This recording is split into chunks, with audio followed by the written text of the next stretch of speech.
Pakistan team को बहुत बहुत मुबारक हो, ये बहुत बड़ी फतह है। और 2002 के बाद जैसे कि हिस्ट्री बता रही है, ऑस्ट्रेलिया में हम वनडे सीरीज जीते हैं और पर्थ के मुकाम पे आखिरी मैच जीतना ये उससे भी बड़ी कहानी है मैं समझता हूँ, क्योंकि पर्थ पे इसलिए सब कॉन्टिनेंट टीम्स को खास तौर पे खिलाया जाता है कि वो स्टीप बाउंस जो होता है, ऑकवर्ड बाउंस, उसके खिलाफ ढेर हो जाएंगी।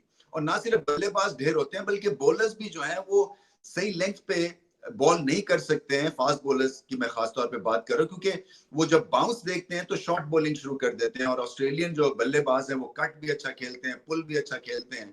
सो इसलिए जो है वो दोनों शोबों में जो है सब कॉन्टिनेंट की टीम्स को स्ट्रगल करती है। मगर पाकिस्तान ने वो करके दिखाया जो कि बहुत कम पाकिस्तान की टीम्स ने ऑस्ट्रेलिया में किया है। सो एडजस्टमेंट मांगती थी। बैटिंग में लाजवाब चेज किया। बॉलिंग जो है उसने एक दफा फिर से ये मैच सेटअप किया और इतने शिकार हुए ऑस्ट्रेलियन बल्लेबाज बिहाइंड द स्टंप्स या पॉइंट एरिया के ऊपर, उससे पता यही चलता है कि परफेक्ट लेंथ पे बॉल किया है और हिलने नहीं दिया है और ऑल आउट कर दिया ऑस्ट्रेलिया को। ये एक बहुत बड़ा मार्का था। और फिर उसके बाद जिस तरह से रन चेस किया, जब आपको 84 रन की ओपनिंग पार्टनरशिप मिल जाए और उसके बाद फिर रिजवान और बाबर ने जिस तरह से अटैकिंग पार्टनरशिप की, तो फिर पाकिस्तान का जीतना एक तरह से लाजमी हो गया था। साइम अयूब ने एक दफा फिर बहुत अच्छी बैटिंग की। ठीक है, एक दो चांसेस मिले हैं और पर्थ पे क्योंकि आपको लकी भी होना पड़ता है, मगर दलेरी से खेलते हैं, हुक और पुल अच्छी करते हैं। अब्दुल्ला शफीक ने बड़ी मेजर्ड इनिंग्स खेली है और एक दूसरे को बड़ा अच्छा कॉम्प्लीमेंट किया, जैसे कि बाबर और रिजवान ने किया। बाबर क्लासिकल उनकी ड्राइव्स थी और रिजवान के पास इम्प्रोवाइजेशन थी। रिजवान की तारीफ इसलिए यहाँ पे बनती है, एक तो सीरीज जीते हैं, नए कप्तान है, बहुत देर से पाकिस्तान के लिए खेल रहे हैं, मगर एक फ्रेशनेस जरूर आई है इस डगआउट में, इस चेंज ऑफ लीडरशिप में। मैं समझता हूँ कि टीम ने बहुत अच्छा रिस्पॉन्ड किया है और फिर ये कि जिस तरह से इन्होंने चेंजेस किए हैं और जिस तरह से टीम को एक बन के इन्होंने खिलाया है, लड़ाया है, और ऑस्ट्रेलिया जैसी एक तरह से मुश्किल टेरिटरी में जाके और ऑस्ट्रेलिया को हराना, ये एक बहुत बड़ी कामयाबी है। देखिए, वो जो इंग्लैंड के खिलाफ सीरीज विन की एक जो फील गुड फैक्टर था, वो अब ओडीआई में उतारा गया और इसका बहुत फायदा हुआ है, इसलिए कि वो एक हैप्पी डगआउट था उस सीरीज के बाद। ठीक है, आपके पर्सनल प्लेयर्स चेंज हुए हैं, मगर फिर भी जो कोर प्लेयर्स थे वो वही थे और इसका एक बहुत फायदा हुआ। दूसरा जो इम्तिहान था वो फास्ट बॉलर्स का था, क्योंकि पाकिस्तान के फास्ट बॉलर्स जो हैं वो अताब में थे, वो अंडर प्रेशर थे, इसलिए कि कुछ खास परफॉर्मेंस नहीं हुई है पिछले 1-1.5 साल से। सो अपने आप को मेंटली भी उठाना था और टेक्निकली भी उठाना था, और इसमें सबसे ज्यादा भरपूर किरदार ऑब्वियसली हारिस रऊफ ने अदा किया।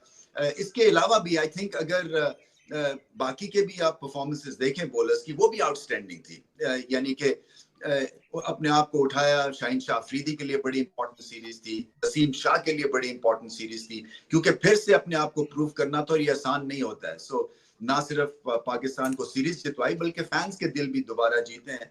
और एक तरह से जो आपको अब नजर आ रहा है कि आपके पास ऑलमोस्ट हर तरह की सिचुएशन कंडीशंस के लिए अब क्रिकेटर्स जो हैं वो तैयार हैं। सो ऑस्ट्रेलिया में आपके पास फास्ट बॉलिंग जो कि जैसे मैंने कहा अंडर प्रेशर थी, वो चली है, सो एक बहुत बड़ा प्लस है। बैटिंग बड़ी अच्छी चली है, आपके ओपनर्स ठीक खेले हैं।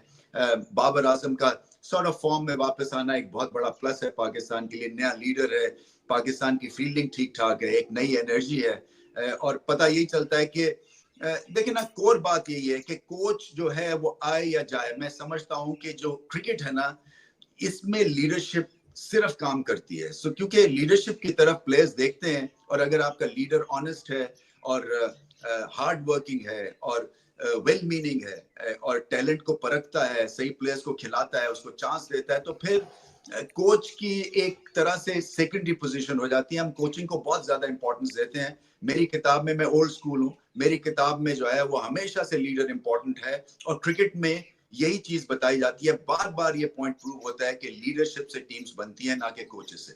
बट ओवरऑल एक कंप्लीट परफॉर्मेंस थी पाकिस्तान की और बहुत बहुत मुबारक। आगे चल के अब T20 सीरीज भी जीतनी चाहिए क्योंकि ऑस्ट्रेलिया को बहुत बड़ा धचका लगा। देखें इस तरह से वो जब घर में आते हैं तो फिर इंट्रोस्पेक्शन में चली जाती हैं टीम्स और क्रिकेट बोर्ड्स, और वो देखते हैं कि कौन से कहाँ पे गलती हो रही है, क्योंकि पुराने प्लेयर्स के साथ भी वो हारे हैं, जो उनके एक्सपीरियंस प्लेयर्स हैं, नए प्लेयर्स के साथ भी वो मैच हार गए हैं। सो आपके सिस्टम जो है उसको फिर से रिविजिट रीलुक करना पड़ता है, क्या नया टैलेंट इस काबिल है कि इंटरनेशनल क्रिकेट में उनको और मौके दिए जाएं, कहाँ पे एडजस्टमेंट की जरूरत है, कहाँ पे उनको और काम करना है। सो पाकिस्तान ने ये सब सवाल ऑस्ट्रेलिया के लिए खड़े कर दिए, इस लिहाज से भी ये बहुत ही इंपॉर्टेंट सीरीज विन थी।